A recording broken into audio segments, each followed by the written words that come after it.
Couldn't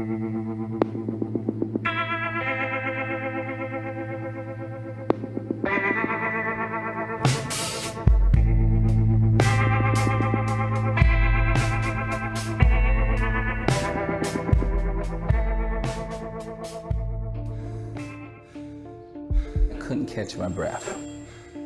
It was getting shallower and shallower, and I can remember saying to myself, I am dying.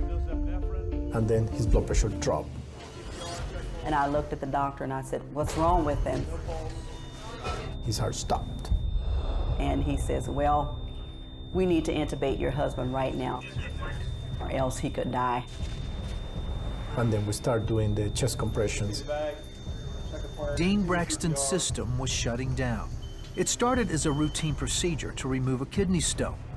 Now he was dying.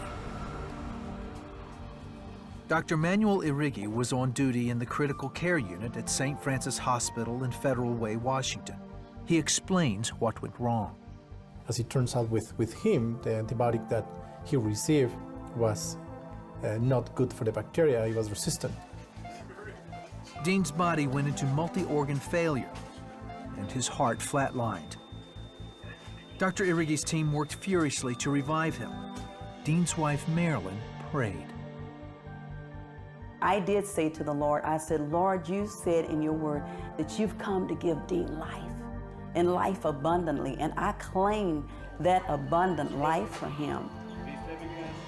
At times, the unit was in chaos as they worked to save Dean's life. But he was experiencing something very different.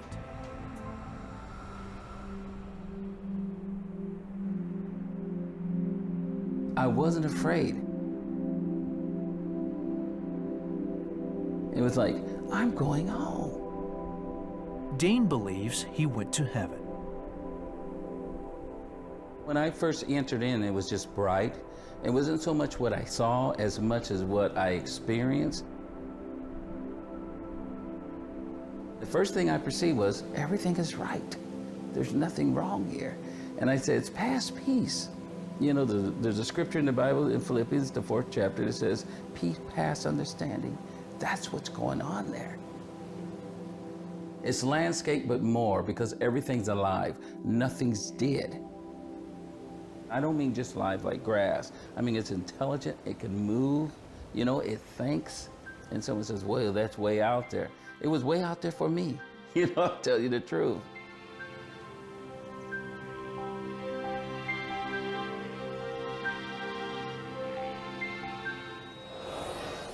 We got a pulse.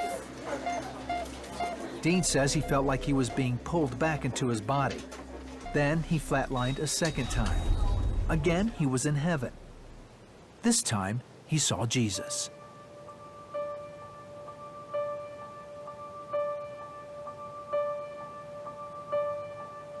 The first thing that comes to me is he's bright, just like John says, he's brighter than the noonday sun. And the next phrase I say, I wish people could grab it, and it's this one, and we can look at him. And what you're looking at is not so much the physical part of it. You're really experiencing the love he has for you. And I tell people it's like he only loves you and no one else. I saw him communicating to angels. He would just look at them. Communication there was thought to thought. They would acknowledge his receiving his information, bow before him like this, and then back out. And it was like, wow. Dean admits he didn't want to come back. And I don't tell you the truth, I was happy. I was planning on staying, you know, and people always say, yeah, you know, didn't you love your wife and your children? Yes, I loved them probably more than I ever could. But I was thinking, you come here where everything is right. Then Dean saw family he hadn't seen in a long time. And yet, on the other side of Jesus was my family, my grandmother Mary, but with her were other relatives. And some I had recognized. I had been on this planet when they were here. But then there was generation after generation after generation after generation of those that accepted Jesus Christ as Lord and Savior, that helped to produce me on this planet. They came to greet me in. And it was like, God, While Dean was in heaven, Marilyn continued asking God for a miracle. I purposed in my heart that whatever the outcome, I was going to follow God all the way. After an hour and 45 minutes, Dean came back with a weak but steady heart rate. But the bacteria had done a lot of damage, and he had to go on dialysis. I did not think he was going to survive. In a way, I told his wife that, now we have just to pray and wait, because there is nothing else I can do. I believe in healing. I believe that God is a healer. And I was trusting God for Dean's healing. 3 days later, Dean woke up. He was so eager. We got to get people saved. We got to let people know about Jesus. Despite doctors' concerns that Dean's prolonged ordeal would leave him impaired or even worse, there are no signs that Dean even had a brush with death. He's the picture of health. In fact, the staff at St. Francis Hospital dubbed him the Miracle Man. It's a miracle that he's alive. There is no question about it. It is a miracle. Yeah, he's alive, that he's talking, that he has no brain damage.